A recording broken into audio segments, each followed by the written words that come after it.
পৃষ্ঠা 141। Question number 71। উদ্বেগ প্রশমনের প্রাকৃতিক উপায় কি? ধ্যান, যোগব্যায়াম, শ্বাস নিয়ন্ত্রণ, নিয়মিত ব্যায়াম, পর্যাপ্ত ঘুম ও স্বাস্থ্যকর খাদ্য গ্রহণ উদ্বেগ কমাতে সাহায্য করে। 72। উদ্বেগ কমাতে পারিবারিক সহায়তা কতটা গুরুত্বপূর্ণ?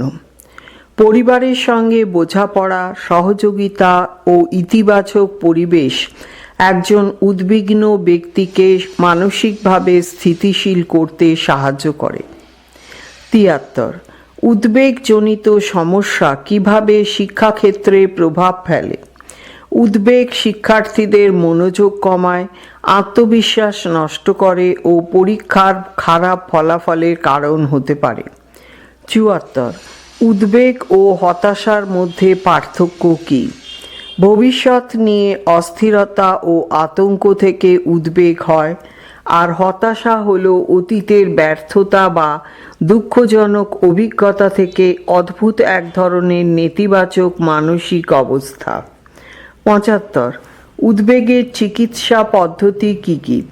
উদ্বেগের চিকিৎসায় ওষুধ, কাউন্সেলিং, মনোচিকিৎসা এবং প্রয়োজন মতো জীবনযাত্রার পরিবর্তন করা হয়।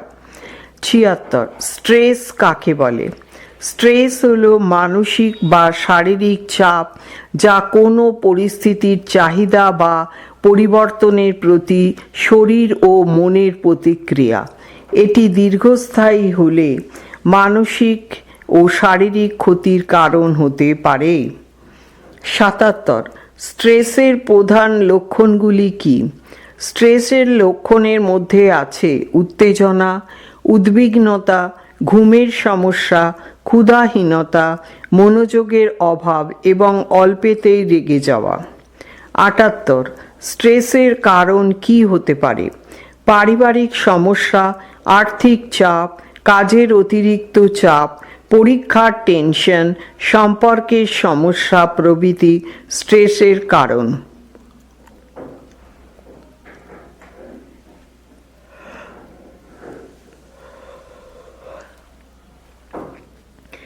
79। স্ট্রেস কিভাবে শরীরে প্রভাব ফেলে? স্ট্রেসের ফলে হৃদস্পন্দন বেড়ে যায়, রক্তচাপ বৃদ্ধি পায়, হজমে সমস্যা হয় এবং ইমিউন সিস্টেম দুর্বল হয়ে পড়ে। 80। স্ট্রেস কিভাবে মানসিক স্বাস্থ্যে প্রভাব ফেলে? স্ট্রেসে দুশ্চিন্তা, উদ্বেগ, অবসাদ, আত্মবিশ্বাসহীনতা এবং একাকিত্বের অনুভব তৈরি হয়। 81। পরীক্ষার সময় শিক্ষার্থীরা কেন স্ট্রেসে ভোগে? বেশি নম্বর পাওয়ার চাপ, পারিবারিক প্রত্যাশা এবং প্রস্তুতির অভাব পরীক্ষার সময় শিক্ষার্থীদের মধ্যে স্ট্রেস তৈরি করে। 82। কর্মক্ষেত্রে স্ট্রেস সৃষ্টি হওয়ার কারণ কি? দীর্ঘ সময় কাজ, ঊর্ধ্বতন কর্তৃপক্ষের চাপ, সহকর্মীদের সঙ্গে দ্বন্দ্ব এবং কাজের অনিশ্চয়তা কর্মক্ষেত্রে স্ট্রেসের কারণ।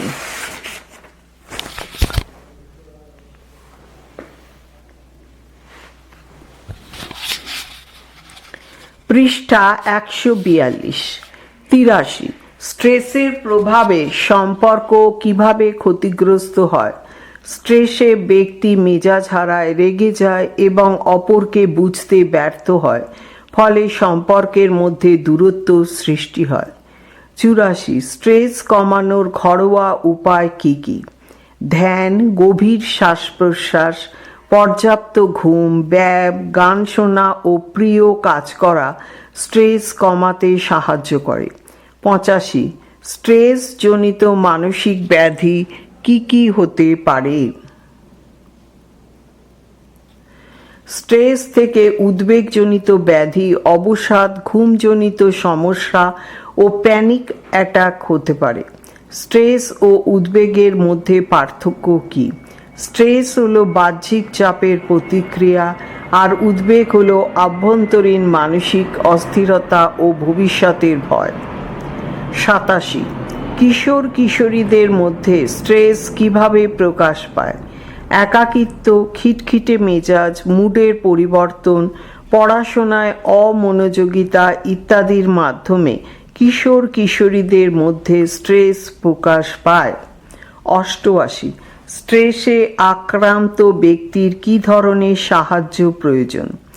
মানসিক সমর্থন, কাউন্সেলিং, পরিবার ও বন্ধুদের সঙ্গে বোঝাপড়া, সহানুভূতি এবং প্রয়োজন হলে চিকিৎসা দরকার।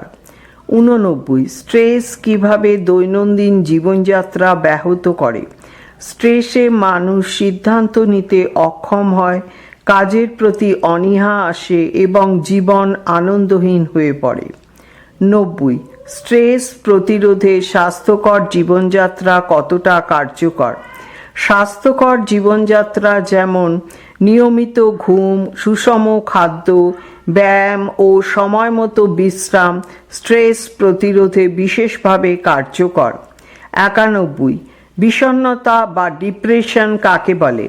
বিষণ্ণতা বা ডিপ্রেশন হলো একটি মানসিক রোগ যেখানে ব্যক্তি দীর্ঘ সময় ধরে দুঃখ, হতাশা ও আগ্রহহীনতার অনুভবে ভোগে।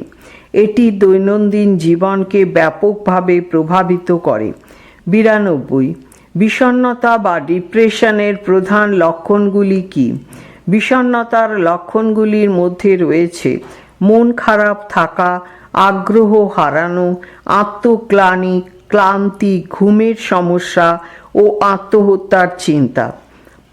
93, বিষণ্ণতার মূল কারণ কী? মানসিক আঘাত, সামাজিক চাপ, জেনেটিক কারণ, সম্পর্ক ভাঙন, দীর্ঘস্থায়ী রোগ ইত্যাদি বিষণ্ণতার কারণ হতে পারে। 94, কিশোর কিশোরীদের মধ্যে বিষণ্ণতার লক্ষণ কিভাবে প্রকাশ পায়? কিশোর কিশোরীরা একাকী হয়ে পড়ে, পড়াশোনায় আগ্রহ হারায়, রেগে যায়, আত্মবিশ্বাস হারায় ও কখনো কখনো আত্মহত্যার কথা ভাবে। 95, বিষণ্ণতা কি শুধুই মন খারাপ থাকা? ব্যাখ্যা করো। না, বিষণ্ণতা শুধু মন খারাপ থাকা নয়, এটি একটি গুরুতর মানসিক সমস্যা যা দীর্ঘস্থায়ী হয় এবং কাজের ক্ষমতা ও জীবনের প্রতি আগ্রহ কমিয়ে দেয়। 96, বিষণ্ণতা ও উদ্বেগের মধ্যে পার্থক্য কী? বিষণ্ণতায় আগ্রহহীনতা ও দুঃখ থাকে আর উদ্বেগে থাকে ভয় ও আতঙ্ক। এই দুইটি মানসিক সমস্যা হলেও উপসর্গ ভিন্ন ভিন্ন। 97, বিষণ্ণতা কিভাবে দৈনন্দিন জীবনে সমস্যা সৃষ্টি করে? বিষণ্ণ ব্যক্তি কাজ করতে চায় না, পরিবার ও বন্ধুদের ছেড়ে থেকে দূরে সরে যায় এবং নিজের দায়িত্ব পালনেও অক্ষম হয়ে পড়ে। 98, দীর্ঘমেয়াদী বিষণ্ণতার ফল কী হতে পারে? দীর্ঘমেয়াদী বিষণ্ণতায় আত্মহত্যার ঝুঁকি বাড়ে, শারীরিক অসুস্থতা তৈরি হয় এবং সম্পর্ক ও কর্মজীবনে নেতিবাচক প্রভাব পড়ে। 99, বিষণ্ণতায় ভুগছে এমন কেউ কিভাবে সুস্থ হতে পারে? যদি কেউ মানসিক সমর্থন দেয়, বোঝে ও ভালোবাসা দেয় তবে রোগী দ্রুত সুস্থ হতে পারে। 100, বিষণ্ণতার চিকিৎসায় কি কি পদ্ধতি রয়েছে? কাউন্সেলিং, সাইকোথেরাপি, ওষুধ সেবন এবং জীবনযাত্রার পরিবর্তন এই সব বিষণ্ণতার চিকিৎসার অংশ। 101, বিষণ্ণতা প্রতিরোধে কি করা যেতে পারে? নিয়মিত ব্যায়াম, সুষম খাদ্য, পর্যাপ্ত ঘুম, কাউন্সেলিং ও ইতিবাচক মানসিকতা বিষণ্ণতা প্রতিরোধে সহায়ক। 102, সামাজিক পরিবেশ কিভাবে বিষণ্ণতার কারণ হতে পারে? সমাজের চাপ, বেকারত্ব, সামাজিক বৈষম্য, লাঞ্ছনা ইত্যাদি বিষণ্ণতার কারণ হতে পারে। 103, প্রযুক্তি নির্ভরতা কি বিষণ্ণতার ঝুঁকি বাড়ায়? অতিরিক্ত সোশ্যাল মিডিয়া ব্যবহার, ভার্চুয়াল সম্পর্কের উপর নির্ভরতা বাস্তব জীবনে একাকিত্ব বাড়িয়ে বিষণ্ণতার কারণ হতে পারে। 104 একজন বিষণ্ণ রোগীকে কিভাবে সহায়তা দান করা যায়? বিষণ্ণ রোগীর কথা মনোযোগ সহকারে শোনা, মানসিক সমর্থন দেওয়া, পেশাদার সাহায্য নিতে উৎসাহ দেওয়া এবং তার পাশে থাকা গুরুত্বপূর্ণ। 105 আচরণগত সমস্যা কাকে বলে? আচরণগত সমস্যা হলো এমন এক ধরনের মানসিক অবস্থা যেখানে ব্যক্তির আচরণ সামাজিক বা নৈতিক নিয়মের পরিপন্থী হয় এবং তা দৈনন্দিন জীবনে অসুবিধা তৈরি করে। 106 আচরণগত সমস্যার প্রাথমিক লক্ষণ কী? হঠাৎ রাগ, জেদ, মিথ্যা বলা, নিয়মভঙ্গ, সহপাঠীদের সঙ্গে মারামারি করা, একঘরে হয়ে যাওয়া ইত্যাদি আচরণগত সমস্যার লক্ষণ। পৃষ্ঠা 143। 107 শিশুর আচরণগত সমস্যা সৃষ্টির একটি বড় কারণ কি হতে পারে? পারিবারিক অশান্তি, অবহেলা, শারীরিক বা মানসিক নিপীড়ন শিশুদের আচরণগত সমস্যার অন্যতম কারণ। 108 আচরণগত সমস্যা ও মানসিক সমস্যার মধ্যে পার্থক্য কী? আচরণগত সমস্যা বাহ্যিকভাবে প্রকাশ পায়, ব্র্যাকেটে যেমন মারামারি, আর মানসিক সমস্যা বেশি আভ্যন্তরীণ, ব্র্যাকেটে যেমন দুঃখবোধ। 109 সামাজিক পরিবেশ কিভাবে আচরণগত সমস্যার সৃষ্টি করে? সহিংস পরিবেশ, অপরাধপ্রবণ এলাকা বা নেতিবাচক বন্ধুর প্রভাব শিশুর আচরণে খারাপ প্রভাব ফেলে, যা আচরণগত সমস্যার সৃষ্টি করে। 110 স্কুলে আচরণগত সমস্যা চিহ্নিত করার উপায় কী? স্কুলে শিশুদের আচরণ পর্যবেক্ষণ, নিয়মিত আভ্যন্তরীণ মূল্যায়ন ও শিক্ষক শিক্ষিকাদের রিপোর্ট বিশ্লেষণ করে সমস্যা শনাক্ত করা যায়। 111 শিশুর আচরণগত সমস্যা প্রতিরোধে শিক্ষকের ভূমিকা কী? শিশুর আচরণগত সমস্যা প্রতিরোধে শিক্ষককে ধৈর্য ধরে শিশুদের বোঝাতে হবে, সহানুভূতিশীল আচরণ করতে হবে এবং ইতিবাচক পরিবেশ তৈরি করতে হবে। 112 বয়ঃসন্ধিকালে আচরণগত সমস্যার কারণ কি হতে পারে? হরমোনগত পরিবর্তন, আত্মপরিচয় নিয়ে দ্বন্দ্ব, বন্ধুদের প্রভাব ও অভিভাবকের সঙ্গে ভুল বোঝাবুঝি বয়ঃসন্ধিকালে আচরণগত সমস্যার কারণ হতে পারে।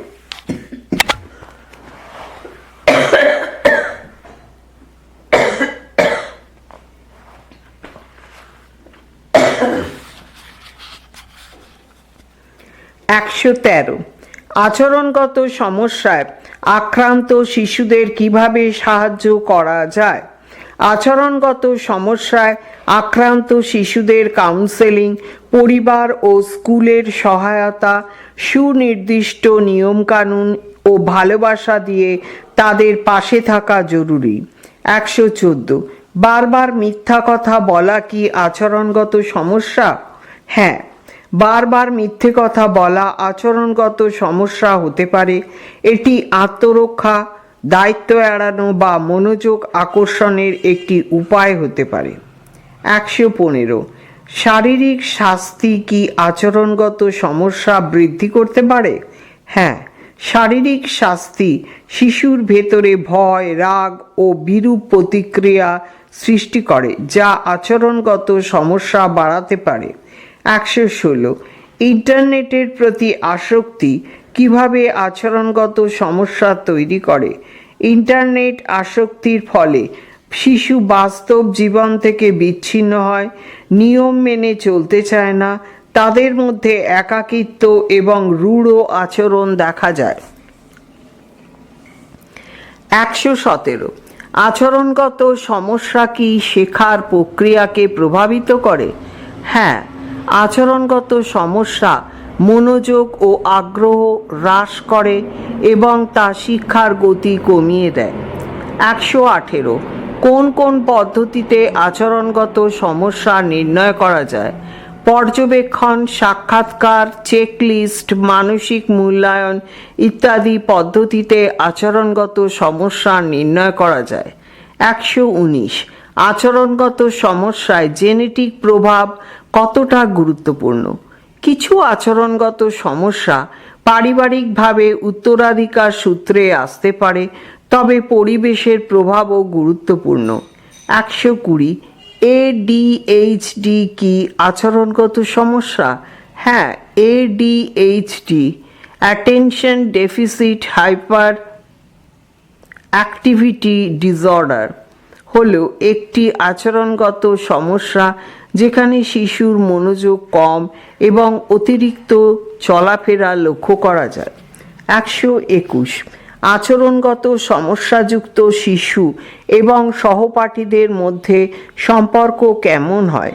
আচরণগত সমস্যাযুক্ত শিশুদের প্রায়ই সহপাঠীরা এড়িয়ে চলে, ফলে তারা একাকিত্বে ভোগে। 122 আচরণগত সমস্যার জন্য পরিবারের কোন পদক্ষেপ নেওয়া উচিত? পরিবারকে ধৈর্য ধরে সন্তানের কথা শুনতে হবে, তাদের ভালোবাসা দিতে হবে এবং প্রয়োজনে পেশাদার কাউন্সেলিংয়ের ব্যবস্থা করতে হবে। 123 আচরণগত সমস্যার একটি পারিবারিক ও একটি বিদ্যালয় ঘটিত কারণ লেখো।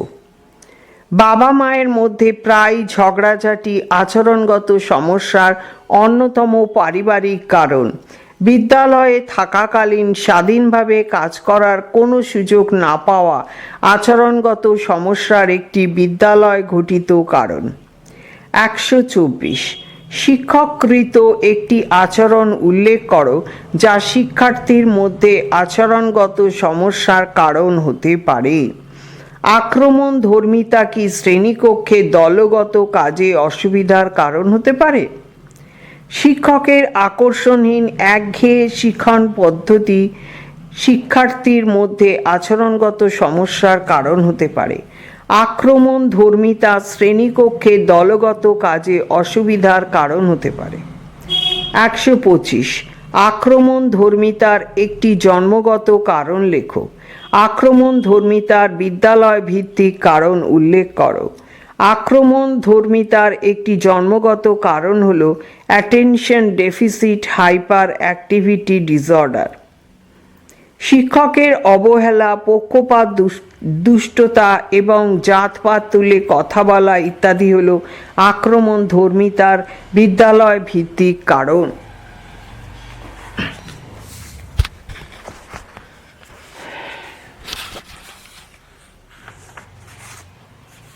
পৃষ্ঠা 144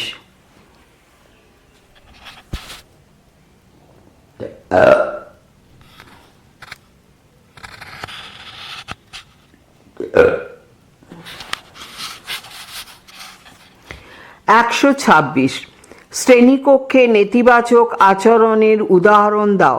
বিদ্যালয় কিভাবে নেতিবাচক আচরণ প্রতিকারের ব্যবস্থা নিতে পারে? অবাধ্যতা, উদ্ধত আচরণ, একগুঁয়েমি ইত্যাদি হল শ্রেণীকক্ষে নেতিবাচক আচরণের উদাহরণ।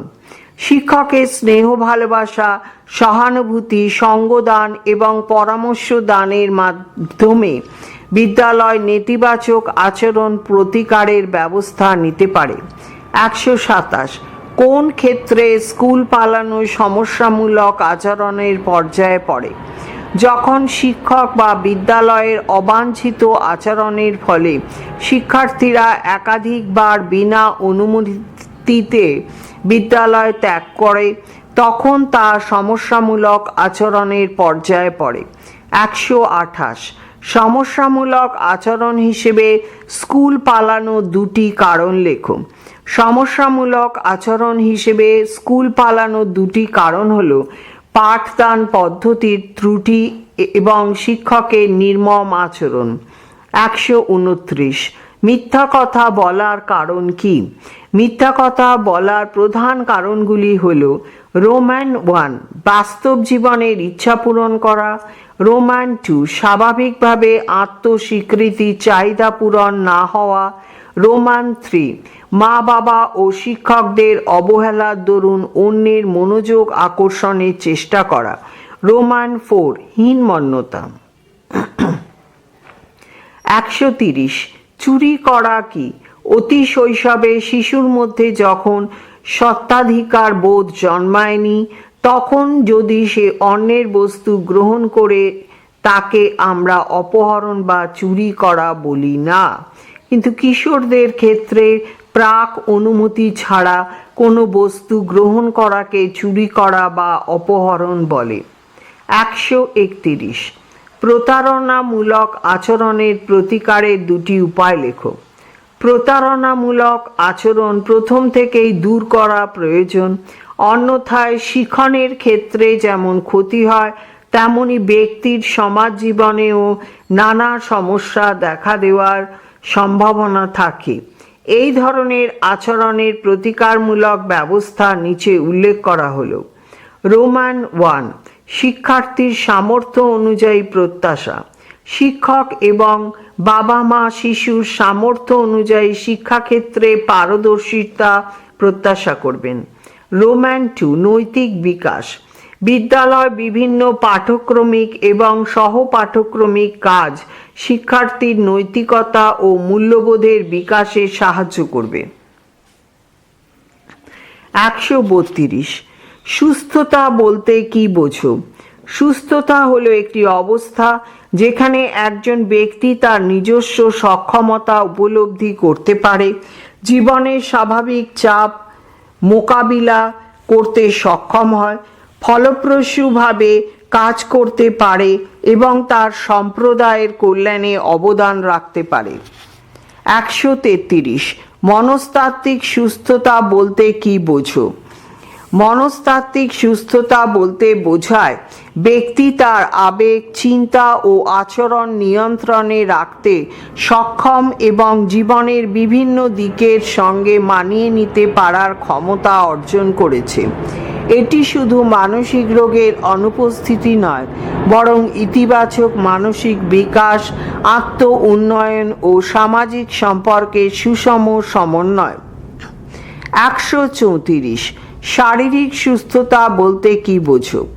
শারীরিক সুস্থতা বলতে বোঝায় শরীরের অঙ্গ প্রত্যঙ্গের সঠিক কার্যকারিতা, রোগ প্রতিরোধ ক্ষমতা বৃদ্ধি এবং সুস্থ ও কর্মক্ষম জীবনযাপন করা। 135, সামাজিক সুস্থতা বলতে কি বোঝায়?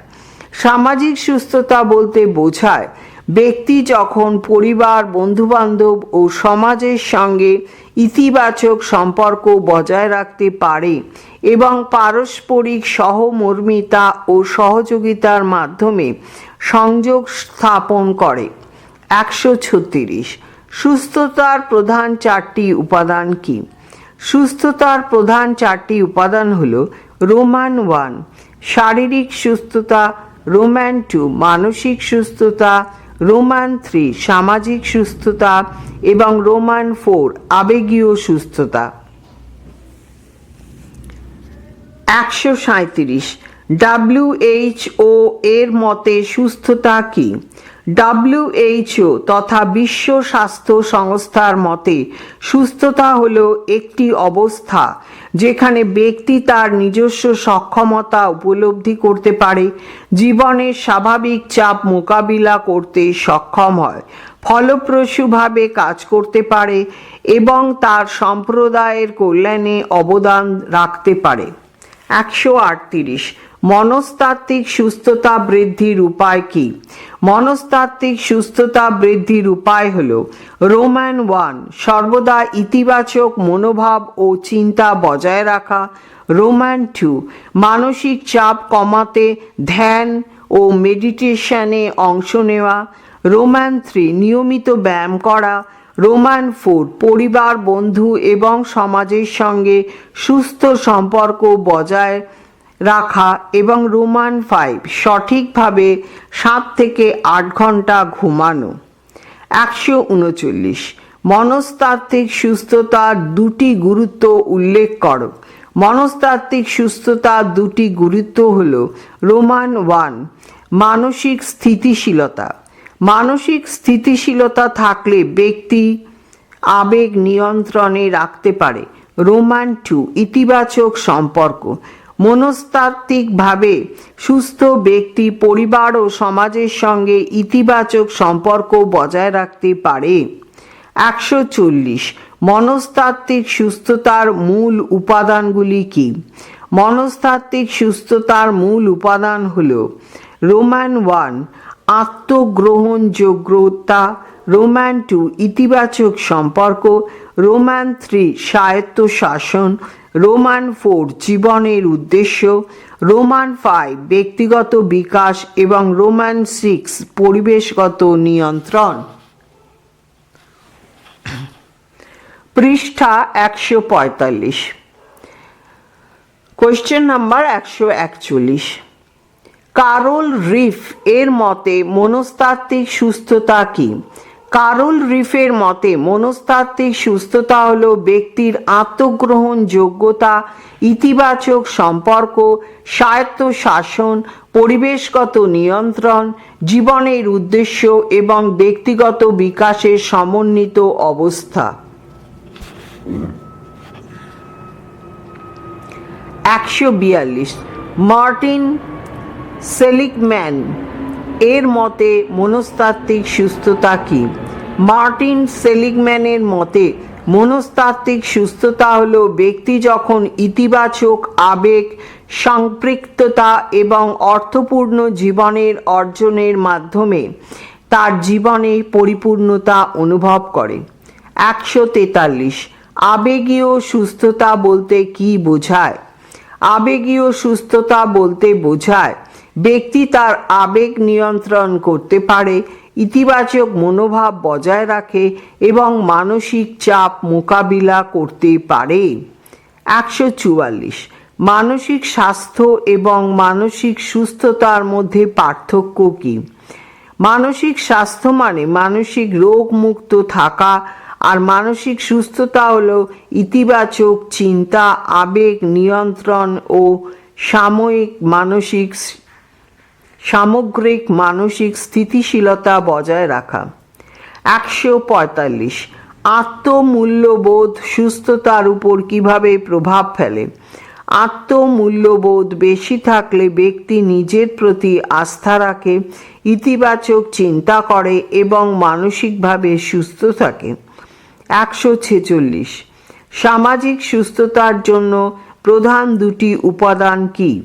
সামাজিক সুস্থতার জন্য প্রধান দুটি উপাদান হল রোমান 1, ইতিবাচক সম্পর্ক বজায় রাখা এবং রোমান 2, সামাজিক সমর্থন ও সহযোগিতা পাওয়া।